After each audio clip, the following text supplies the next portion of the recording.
Oi, oi, pessoal. Aqui é a Carol Daimon. Estamos juntos aqui no Clube de Leitura, fazendo a leitura História da Bruxaria, um livro de fatos históricos que ajuda a gente a compreender todo esse contexto da bruxaria, da magia, de onde começou, o que é mito, o que é verdade, né? Como que foi esse período que vai muito antes do período da Inquisição, a Caça às Bruxas. Então, um livro fantástico. E hoje a gente está entrando na segunda parte, falando sobre a bruxaria moderna. Então, a gente viu aqui bastante coisa, né, da bruxaria na Europa, o declínio da bruxaria, na Grã-Bretanha, nas colônias inglesas. A gente viu coisa demais aqui. Essa parte um foi, assim, maravilhosa e muito profunda, como que todo esse como que tudo aconteceu até esse declínio, né, onde chega ali que a bruxaria passa a ser até uma questão de chacota às vezes, né, que é onde a gente vê aí essa questão de essa coisa não existe, de coisa de bruxa não existe. Então, vale muito, se você chegou aqui agora, vale muito você ir lá nos outros capítulos antes de começar aqui a bruxaria moderna, tá? Porque a bruxaria moderna vai falar dos tempos atuais, eu acredito, né? E e tem muita coisa antes para você ver e entender como que chegou hoje. Eu te convido agora, antes de eu começar a leitura, antes de começar essa leitura maravilhosa, a curtir esse vídeo, compartilhar com pessoas que você sabe que gostam, que entendem desse assunto. E também a seguir o canal aqui, se inscrever, ativar o sininho para você receber os próximos conteúdos. Porque também, gente, acabando esse livro aqui, o nosso clube de leitura continua, viu? Então, segue, compartilha, comenta, curte, faz aí o que você pode fazer para a gente seguir levando essas leituras que são transformadoras. Então, sem mais delongas, eu sou Carol Daimon e agora eu faço para você aqui a leitura do livro História da Bruxaria, parte 2, Bruxaria Moderna. Sobrevivências e ressurgimentos. Em 23 de junho de 1978, um jornal metropolitano publicou um artigo intitulado Casamento Bruxo. Entre 70 e 80 bruxos, bruxas e convidados assistiram à cerimônia que uniu o casal, segundo a tradição bruxa, no aperto de mão contratual. Quando a cerimônia começou, bruxos e bruxas descalços, envergando túnicas de todas as cores, e seus convidados formaram um arco de velas brancas acesas que ia desde a casa até o círculo onde a cerimônia teve lugar. O casal foi conduzido até defronte ao altar recoberto de veludo vermelho e adornado por candelabros a cada lado. Bruxos e convidados, segurando ainda as velas brancas, também foram ungidos e, por causa do elevado número de convivas, formaram dois círculos, simbolizando a inexistência de começo ou fim. O casal trajava longas túnicas brancas, com grinaldas de margaridas, murta e louro em suas cabeças. Notícias e reportagens sobre casamentos e sabás de bruxas aparecem com cada vez mais frequência nos jornais, na televisão e em livros populares. Diversos novos jornais e revistas dedicam-se total ou parcialmente à bruxaria. Vários milhares de bruxas estão em atividade na Grã-Bretanha, talvez 10 mil na América do Norte e outras mais em todo o mundo. Bruxas foram assassinadas na Alemanha. O cinema e a televisão têm sido pródigos em produzir retratos sombrios da bruxaria. Anúncios são publicados em jornais e revistas com ofertas para divulgar os segredos da bruxaria e para treinar novas bruxas mediante honorários. Os racionalistas do século XVIII teriam ficado surpreendidos e, sem dúvida, consternados ao saber que as crenças em bruxas, que tanto tinham se esforçado para destruir, haviam sobrevivido e estavam sendo revividas 2 séculos depois. Mas o que sobreviveu é muito diferente do que foi revivido. As remanescências incluem a feitiçaria simples, que persiste em todo o mundo, e a combinação de feitiçaria e heresia cristã, conhecida como satanismo ou diabolismo. Os ressurgimentos incluem a magia cerimonial, como o da Ordem Hermética da Aurora Dourada, e o reflorescimento do antigo paganismo. Feitiçaria, satanismo e magia cerimonial são temas periféricos neste livro e são tratados sucintamente. Nosso principal interesse residirá no cada vez mais visível e significativo ressurgimento neopagão. Feitiçaria moderna. A feitiçaria, frequentemente impregnada de diabolismo, ainda é encontrada por toda a Europa, sobretudo entre os camponeses, embora um rápido declínio em tais crenças tenha ocorrido desde o final da Segunda Guerra Mundial. As suas características variam de acordo com a região. As feitiçarias alemãs, francesa, inglesa, céltica, italiana e eslava têm cada uma delas suas próprias particularidades. Na Alemanha, a feitiçaria voltou a ganhar notoriedade recentemente.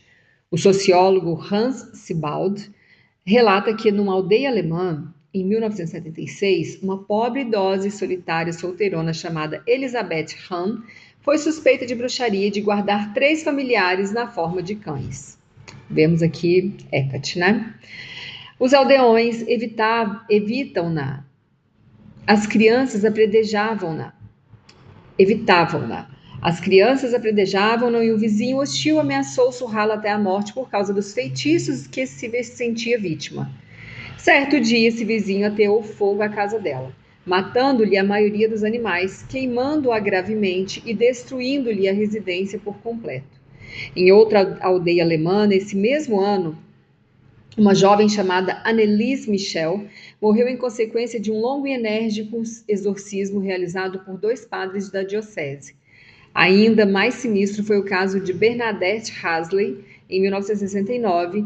Bernadette era uma menina cujos pais haviam caído sob a influência de um perverso ex-padre e sua amante. Sob o poder deles, a menina confessou adorar Satã e ter casado com ele. Satã aparecia-lhe quase todas as noites como um homem corpulento que vestia um manto de peles pretas e dormia com ela. Tendo obtido essa confissão, os cultistas sádicos empenharam-se em espancar literalmente o espírito maléfico até expulsá-lo do corpo da pobre moça que morreu no dia seguinte em consequência das graves lesões sofridas. Gente, uma reflexão aqui. Como que a gente... eu tenho o hábito de falar, né, que o ano passado que eu saí do armário na bruxaria, né, que eu era uma bruxa enrustida. Como que a gente fala abertamente sobre magia, bruxaria, sem olhar as tribos, né? Falar para qualquer pessoa sem sentir medo. Com um histórico desse, é pavoroso. É pavoroso, ler essas páginas e sentir assim, passar por essas emoções, né? Esses sentimentos, essa devassidão de uma forma assustadora. É muito assustadora essa história toda que foi colocada em torno da bruxaria, né? Então, às vezes, a gente tem até a gente romantiza, não, porque bruxa é só aquelas pessoas que cultivavam ervas e que a gente romantiza essa ideia de que era algo mais simples e que aí veio a Inquisição e a caça às bruxas, né? E aí matava, queimava, e a gente leva isso com um olhar romântico, entre aspas, como se a gente não conseguisse, a gente não consegue entender e mensurar o tamanho desse problema que foi, mas hoje ainda é difícil falar sobre isso sem sentir um pouco de receio. Será que eu posso falar? Será que eu posso me expressar? Será que eu posso ser bruxa aqui nesse lugar? Eu passei por uma situação bem engraçada, bem... É engraçado, né? Eu sinto que é algo que eu prefiro rir disso. Mas eu, com essa coisa de sair do armário, fiquei muito empolgado ano passado. Então, sempre, todos os grupos que reunia, quando eu ia fazer a apresentação, eu falava, eu sou uma bruxa que está saindo do armário. Acho isso uma forma bonitinha, descontraída, de falar que eu sempre fui bruxa, mas eu era uma bruxa que não conseguia me assumir. Então, acho que era uma apresentação bacana. Mas o ano passado eu senti essa hostilidade num grupo de pessoas que eu me fiz essa mesma apresentação e as pessoas, eu senti que era como se eu tivesse uma doença contagiosa, assim, parecia que todo mundo olhava para mim meio assustado, com medo, e eu também fui muito inocente, não precisava ter levado, né, esse assunto assim no lugar, tem que saber onde você vai levar. Não preciso espalhar os 4 cantos, mas eu estava tão empolgada com essa ideia de que agora eu podia falar abertamente que eu sou bruxa, que né, levei. E aí depois disso foi bom esse episódio, porque eu entendi que não é qualquer lugar que eu preciso me expressar como bruxa profissional, porque hoje eu me considero a bruxaria não só uma filosofia, mas uma profissão, onde eu atuo com a bruxaria, né? Eu faço as minhas magias, magias coletivas, eu trabalho com as minhas terapias, mas eu posso usar isso num outro nome que é menos assustador para as pessoas e tá tudo bem, e saber que em alguns lugares eu vou poder falar eu sou uma bruxa, em alguns lugares eu falo eu sou uma terapeuta, eu sou uma pessoa que faz ali alguns trabalhos de cura, ajuda as pessoas a encontrarem a sua cura pessoal, a se curar das suas questões, né? Então, queria trazer isso, porque realmente, assim, não é algo muito simples da gente falar. Com esse histórico, olha só, isso é recente, 1969. Né? Não é a gente não está falando de um período longo lá atrás, isso é quando ainda voltou. Mas vamos ver o que vai falar aqui ainda, né? Quis fazer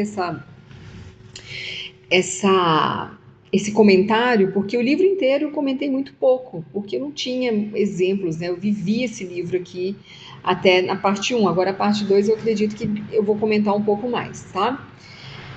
Continuando então, um respeitado erudito alemão, John Kruse de Hamburgo, dedicou a maior parte da sua vida a combater semelhantes crenças e colecionou um vasto acervo de livros, artigos, cartas, quadros e outros materiais sobre a bruxaria alemã, uma coleção que se encontra hoje exposta no Museu do Folclore de Hamburgo.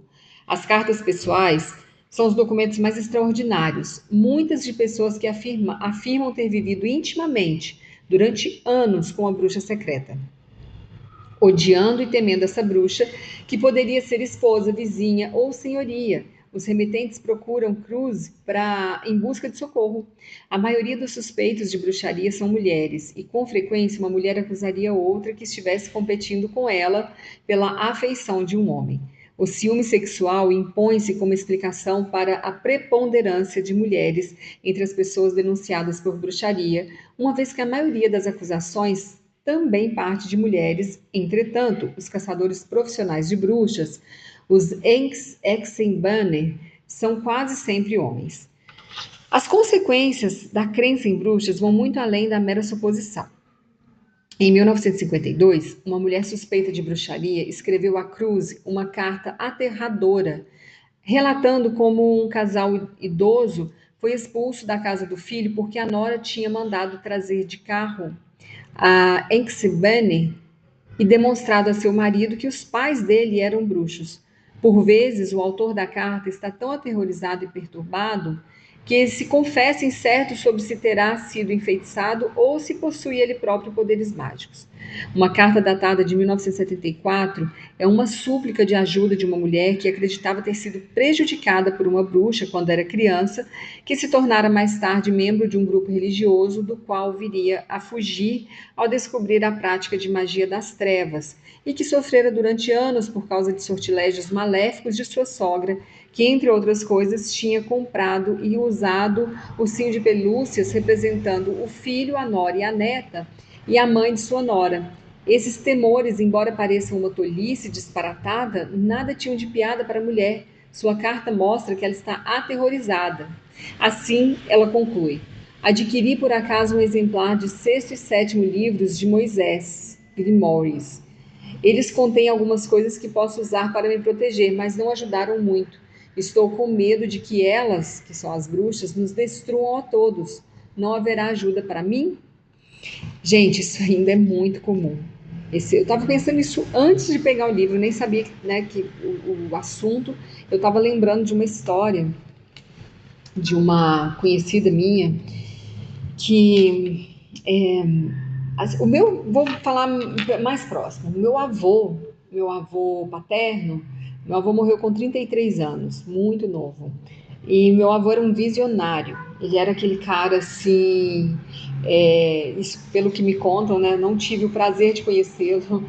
Gostaria muito de ter conhecido, de ter tido, né, esse avô, ter convivência com ele. Mas ele morreu com 33 anos. Ele era dono de uma loja super moderna para a época. Uma loja que vendia assim, era como se fosse essas lojas hoje em dia, tipo um Magazine Luiza. Você imagina isso há mais de 70 anos atrás, eu acho. Um pouco mais, uns 70 anos atrás. E ele, assim, não era uma pessoa de posses, né? Ele era mesmo um homem que acreditava no que ele sonhava, acreditava né, no que ele podia fazer e fazia acontecer. E aí, quando meu avô adoeceu, até hoje eles falam que meu avô morreu de inveja, das pessoas com inveja dele, que fizeram feitiço, que fizeram alguma coisa, algum trabalho para ele morrer por causa da inveja. Olha né, é, como isso é recente, né? E, e como hoje em dia ainda, no tempo de agora, a gente tem também pessoas que têm medo, sim. Eu tenho medo às vezes, não, eu não tenho medo, eu tenho às vezes essa precaução. Eu falo, quando as coisas começam a ficar meio estranhas, começa a quebrar um tanto de trem, começa as coisas a dar errado, eu tenho a sensação, sim, de que algo ali, né, foi infectado por uma energia negativa que pode ter vindo de alguém ou não, né? Mas a gente tem esse receio. E aí, isso é muito recente. Então, é, eu acredito muito naquela questão que tudo é nossa responsabilidade, né? Então não é para o outro que eu vou olhar, não é mesmo, ainda que esse trabalho, entre aspas, né, que foi enviado para você, para mim, que ele venha de uma terceira pessoa, a responsabilidade é sempre minha, de que o quanto eu baixei a minha guarda para que essa energia entrasse no meu campo e me infectasse, né, o meu campo. Então é tudo isso, eu acredito que pode sim ter pessoas que possam fazer trabalhos, eu acredito nisso, acredito, sou bruxa, eu acredito, sei que pode fazer, mas eu acredito mais na nossa responsabilidade em falar, não, eu não aceito isso. Eu não aceito porque isso não é uma energia que eu compactuo. Então, eu tenho que fazer o quê? Manter sempre uma frequência mais elevada. Pensamentos de gratidão, elevação emocional, elevação mental, elevação física. Vai fazer um exercício, vai caminhar, vai correr, né? Vai trazer mais energia para o seu corpo para que isso não te afete. E ainda assim, corre-se o risco de que encontre uma brecha, né? E entra no seu campo. E isso pode sim afetar a sua vida, e aí você tem que fazer o quê? Procurar uma limpeza, procura uma bruxa, uma curandeira, uma benzedeira, para ajudar a limpar o seu campo dessas energias que conseguiram a brecha para atravessar esse invólucro aí e afetar a sua vida, né? Então, é isso. Eu acredito que isso tudo existe. Para mim, tudo que esse livro traz é perfeito, gente. É um grande ensinamento. Continuando, Cruz combateu toda a crença em bruxaria e tentou por fim a publicação e a divulgação dos populares grimórios intitulados Sexto e Sétimo Livros de Moisés, livros supostamente perdidos da Bíblia. Esses manuais mágicos apresentam uma mistura de ideias medievais e modernas, tradições populares, escritos não antes do século XVIII. Ainda exercem enorme influência entre as camadas incultas da população. Uma nova edição foi publicada em 1977. Cruz antipatiza, sobretudo, com o ex-banner, o charlatão que vende remédios e antídotos para a bruxaria. Nascida em 1889, Cruz conheceu o que era bruxaria em sua própria aldeia.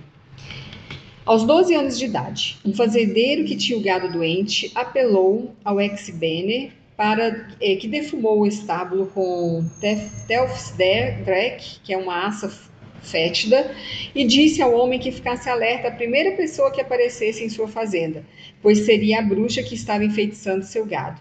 Na madrugada do dia seguinte, uma anciã chegou à propriedade e foi imediatamente acusada de bruxaria. Cruz estima que milhares de ex-Banner continuam hoje em atividade, ora causando danos ou matando pessoas com seus remédios, ora incitando o ódio e a violência contra supostas bruxas. O curso usual dos acontecimentos é este: uma criança ou um animal da fazenda adoece. A família não consegue encontrar uma causa física. Consulta o ex-Banner diretamente ou a ele Encaminhada por um amigo ou uma cartomante, o ex-banner é geralmente alguém da própria aldeia, mas por vezes as vítimas procurarão outro que, em virtude de sua fama, é muito requisitado e viaja de lugar em lugar ganhando somas não desprezíveis de dinheiro. Um ex-banner chamado Eberling especializou-se em adivinhação com penas para diagnosticar a natureza de um feitiço. Os ex-banner usam uma grande variedade de ervas, algumas, como a aça fétida, úteis em exorcismos por causa de suas poderosas propriedades defumatórias. Outras ligadas à medicina popular, contendo remédios curativos reais ou imaginários. Os estudos psicológicos sobre o ex-banner revelam que a sua motivação primária não é a venalidade. A respeito de Eberling, os investigadores relatam que ele estava fanaticamente convencido de sua própria missão e acreditava que as leis contra tais práticas eram injustas e perniciosas. Detido, Eberling comparou a denúncia e seu julgamento aos de Jesus Cristo. Hans Sebald escreveu um estudo detalhado e perspicaz sobre a bruxaria na Alemanha moderna. Segundo ele, presume-se que qualquer pessoa com acesso à informação como as contidas nos pretensos livros de Moisés esteja apta a praticar bruxaria, mas algumas pessoas foram identificadas como bruxas, geralmente aquelas sobre quem se pensava terem por hábito realizar sortilégios, agir com malevolência ou mostrar inclinações desagradáveis. A crença geral é a de que tal magia malévola seja feita com a ajuda do diabo ou de demônios. Sebald observa ironicamente que os camponeses falam muito sobre o perigo que a bruxaria representa para suas almas imortais, mas quase sempre fazem acusações relativas a danos físicos causados à saúde, aos animais ou às suas propriedades. As mulheres são acusadas de bruxaria cerca de 10 vezes mais do que os homens. Sebald relata uma acusação típica. Certa tarde, um jovem camponês surpreendeu no celeiro algumas galinhas alheias roubando grão recém-debulhado. O estardalhaço resultante da perseguição movida às aves intrusas pelo rapaz, a fim de expulsá-las do celeiro, atraiu as atenções da vizinha, que era a dona das galinhas. Ela acudiu furiosa e ameaçadora. Você não perde por esperar, vai pagar por isso. Quando o rapaz acordou na manhã seguinte, descobriu seu corpo cheio de piolhos, enquanto seu irmão, que repartia a cama com ele, não era importunado por um sequer. A angustiante visita, assim, continuou rigorosamente exclusiva, por várias semanas, até que, não podendo mais suportar o desconforto, o rapaz foi pedir conselho ao pastor da aldeia. O homem meneou a cabeça com o ar de quem sabe das coisas e sugeriu ao rapaz que fosse procurar a irada vizinha e implorasse perdão. Sem hesitar, o rapaz seguiu o conselho e os piolhos desapareceram tão subitamente quanto tinham aparecido. Tais ocorrências, comuns na década de 30 e mesmo nos anos de 1950, são hoje mais raras, em parte como resultado do trabalho de homens como Joan Cruz e em parte como consequência do triunfo das novas mitologias difundidas pela televisão. Observa-se, Balde, que a maioria das crianças não está hoje familiarizada com as antigas crenças, mas seus ascendentes acreditam que as bruxas ainda fazem o que se supunha que fizessem durante a época das perseguições. Causam pesadelos e mal-olhados, geram tempestades, provocam acidentes e doenças, danificam sementeiras, casas e animais. Secam uma vaca leiteira ou roubam-lhe o leite. Um método eficaz para fazer isso sem atrair a atenção é permanecer em casa e ordenhar os cantos de uma toalha de mesa e outro pano, e isso transferirá o leite das vacas do seu vizinho para a sua própria casa. As bruxas usam livros secretos e conservam familiares, como gatos, pretos e cães. São especialmente perigosas para as crianças. Andam à noite pelos ares e comparecem a orgias. E celebram pactos com o diabo, que recebe a vassalagem delas e suas almas em troca dos poderes mágicos que lhes concede. Esta é a síntese histórica da feitiçaria e do diabolismo que serviu de base para a caça às bruxas e, se a longa tradição está agora chegando ao fim, não há por que o lamentar. Aqui a gente finalizou esse capítulo 8, mas o capítulo 9, ele é muito grande, que a gente já está chegando nos finais. Então eu vou começar um pouquinho do capítulo 9, até onde eu senti aqui que dá para ir. E aí a gente finaliza o capítulo 9 na sexta-feira, tá? Mas vou dar o início aqui para a gente já ir conhecendo um pouquinho mais dessas modernidades. Então, gente, a história é sempre a mesma. Por isso, é um grande desafio se autodenominar, se assumir uma bruxa, uma magista, uma ocultista, porque na imaginação popular, tudo aquilo ali que falam, inclusive de voar pelos ares, é uma verdade. Não faz parte do que eu acredito, né? Então, o que eu acredito é nessa bruxaria que trabalha com as ervas, que faz uma adivinhação através de um oráculo, e que a maioria, eu gosto de acreditar que a maioria das bruxas são pessoas boas, levando ali uma medicina antiga, uma medicina ancestral, para uma cura de uma pessoa que está precisando passar por aquele momento. Tá? Para mim, isso é o que faz sentido. É o que é verdadeiro. E gosto de celebrar os sabás dos equinócios, dos solstícios, gosto de vivenciar as datas bruxescas. E essa história, para mim, é fascinante porque a gente pode entender quem somos, né, dentro desse contexto histórico. Capítulo 9, Bruxaria Neopagã, as origens. A religião da bruxaria moderna não está historicamente ligada ao fenômeno medieval de mesmo nome, mas sim às especulações sobre bruxaria que começaram a emergir depois que o próprio fenômeno tinha desaparecido. De fato, a bruxaria neopagã de hoje consiste, em grande parte, de conceitos, afirmações e terminologias elaborados nos 200 anos entre o final do Iluminismo e o começo do século XXI. Bruxaria como paganismo. Jack, Mone e Michelet. Acredito que são nomes de pessoas que deram esse nome, tá? A bruxaria religiosa moderna tem suas raízes mais profundas no movimento romântico do princípio do século XIX.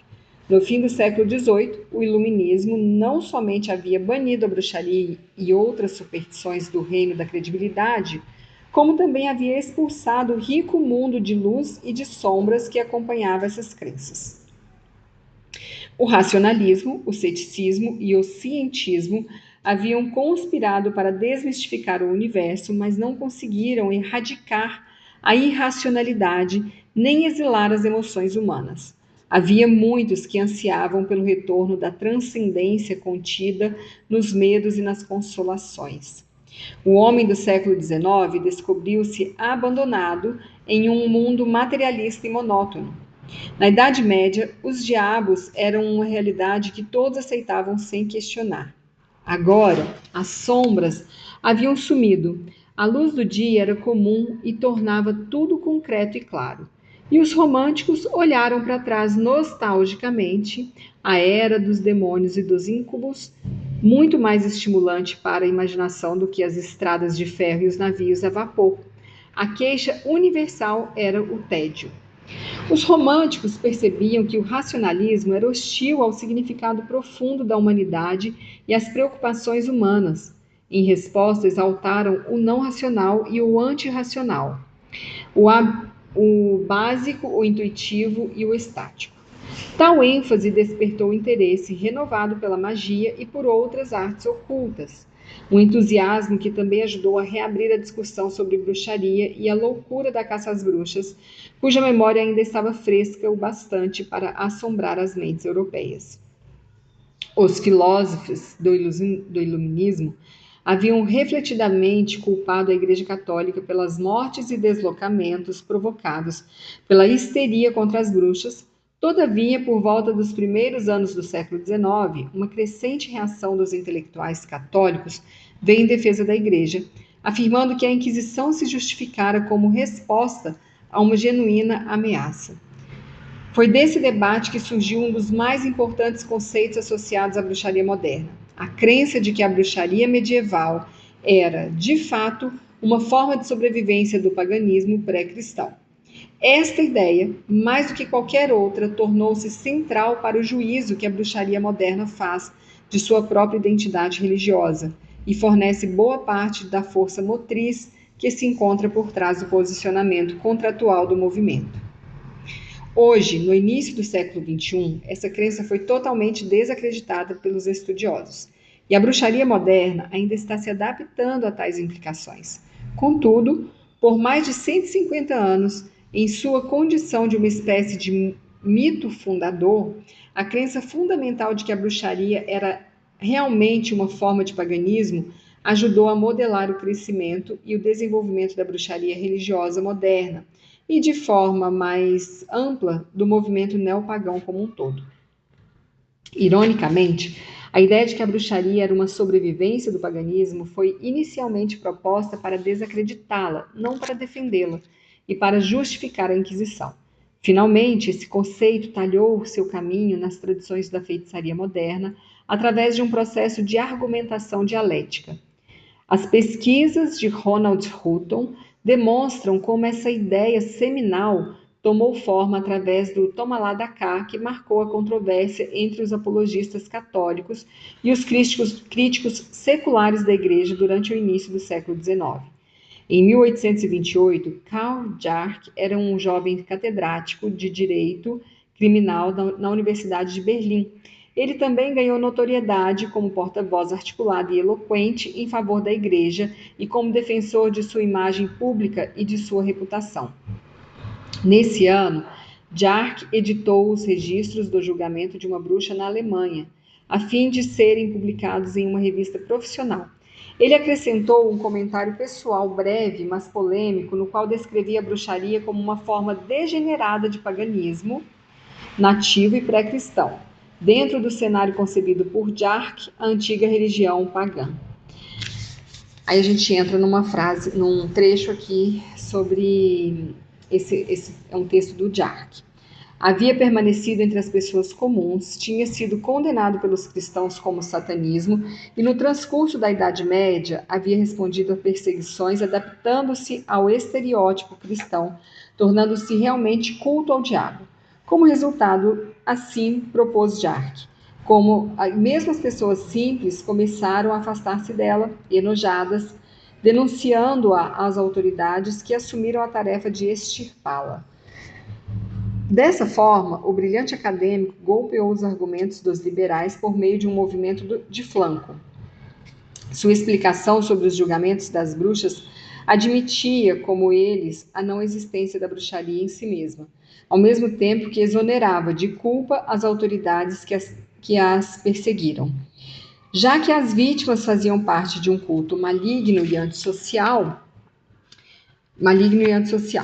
esse cenário foi restaurado 11 anos mais tarde, de uma forma um tanto modificada por Money, um outro advogado clerical que, além disso, era um historiador reconhecido e respeitado e o diretor dos arquivos do estado de Baden. Money era um católico romano fervoroso, mas também foi influenciado pelo romantismo alemão, que buscava construir uma identidade nacional por meio de uma história nacional glorificada. Assim, Money percebeu que a teoria de Jarque difamava desnecessariamente a cultura popular alemã. Money sugeriu, em contraposição a Jarque, que o paganismo, que se transformara em bruxaria, não era uma variedade local, mas uma importação da Grécia. Um descendente corrupto dos clássicos cultos dos mistérios, envolvendo orgias noturnas, sacrifícios humanos e magias das trevas, de acordo com Money. Essa decadente religião estrangeira fora trazida para a Alemanha por escravizados gregos e por eles disseminada entre os elementos marginais e mais depravados da sociedade. À medida que essa transferência se transformava em bruxaria, ia repelindo primeiro os pagãos nativos e depois os cristãos, que ficaram suficientemente alarmados para desejarem suprimir o culto completamente. Entre estes, os dois apologistas católicos semearam a mente do público com a criativa ideia de que as bruxas da história europeia eram de fato praticantes de uma religião pagã pré-cristã, uma religião que, além disso, havia experimentado uma decadência radical. E, se admitirmos essa possibilidade, Jarque e Mone tinham efetivamente conseguido absolver a Igreja Católica de suas perseguições às bruxas. Porém, ainda que engenhosa, essa estratégia apresentava um problema. Era um puro voo de imaginação, sem a mínima evidência histórica que viesse em seu apoio. As teorias de Jarque e de Mone não se destinavam a explicar quaisquer evidências reais, porque não dispunham de nenhuma, e sim a combater teorias de seus adversários. Não obstante, dentro do espírito da época, suas ideias alcançaram suficiente aceitação para construir um desafio à visão liberal sobre a culpabilidade da Igreja Católica. Finalmente, o partido anticatólico e anticlerical respondeu com a habilidade de sua própria estratégia retórica, apresentada por um dos mais famosos historiadores liberais do século XIX, o francês Jules Michelet. Como acadêmico, Michelet era um enfant terrible, contestador e polêmico. Incitava sucessivas controvérsias com o público, como com os políticos e com os próprios colegas de profissão.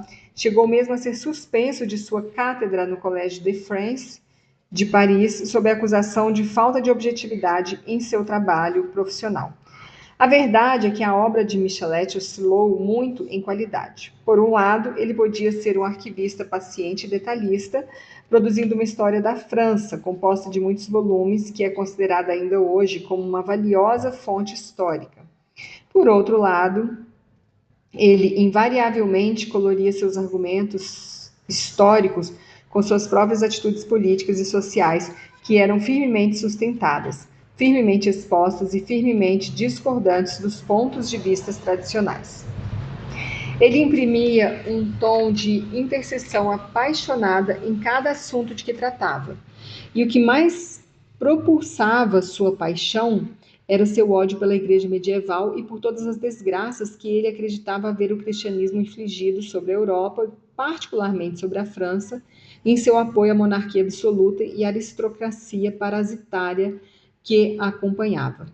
Também tinha por hábito produzir em abundância livrecos escabrosos e sensacionalistas com o objetivo de obter o máximo de dinheiro no menor tempo possível, com o mínimo de trabalho, a fim de manter suas obras mais sistemáticas. A obra que Michelet publicou em 1862 sobre a bruxaria, La Sorcière, editada no Brasil com o título A Feiticeira, definitivamente se enquadra na categoria dos livrescos, tendo sido escrita em apenas 2 meses. O livro era, entre outras coisas, um ataque constante a seus alvos favoritos, a Igreja Católica, a monarquia e a aristocracia. Michelet argumentava que a bruxaria era uma reminiscência pagã que se transformara em um movimento de protesto generalizado quando os camponeses passaram a utilizar suas crenças populares tradicionais nos cultos de fertilidade para desafiar e ridicularizar seus opressores. A abordagem de Michelet, a sua temática, era a essência do romantismo. O temperamento romântico considerava a própria paixão um emblema da verdade e a base para a percepção e a sabedoria. No romantismo, a visão mais pura brota da mais pura paixão, e a mais pura paixão de todas é o fogo da rebelião de Prometeu. Michelet projetava seu sentimento pessoal de virtude romântica e rebelde sobre as bruxas com uma contagiante indiferença aos fatos. Sua pesquisa para a parte do livro que se referia à história medieval foi... E aí aqui eu vou fazer só mais essa parte e a gente vai pausar. Mais ou menos inexistente e representa um extenso devaneio poético que, em determinadas ocasiões, chegava a ser de fato composto em versos brancos. Os capítulos sobre o século XVII foram baseados em um pequeno número de panfletos que Michelet reinterpretou a seu bel prazer a fim de se adequarem a seu próprio rancor contra o catolicismo. Assim que o livro foi colocado à venda, ele anotou em seu diário: assumi uma nova posição que meus melhores amigos ainda não adotaram claramente, ou seja, a de proclamar a morte provisória do cristianismo. Que confusão, hein? Que confusão. Então, é aqui que a gente para um pouco. A gente ainda tem muita coisa aqui no capítulo 9. Queria chegar pelo menos num próximo subtítulo, mas